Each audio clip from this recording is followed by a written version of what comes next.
কেন নামাজ পড়ো না ভাইয়া? এই বাপ, মুসলমানের বাচ্চা, কেন নামাজ পড়ো না? ছেলেরা আমার, কেন নামাজ পড়ো না? কেন নামাজ পড়ো না? মালিক আর কেমনে বললে নামাজ পড়তে?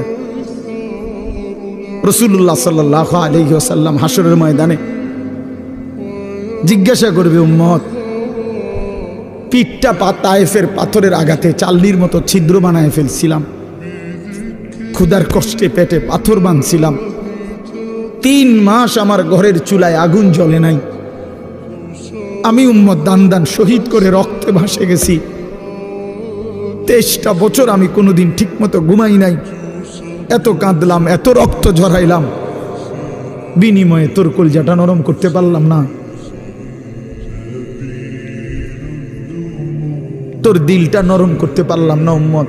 আমি আর কত কাঁদলে তুই আমার কথা শুনতা?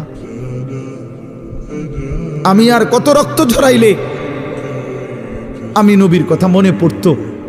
বলেন, কি বলবেন ভাই? বলেন, কি জবাব হতে পারে তখন?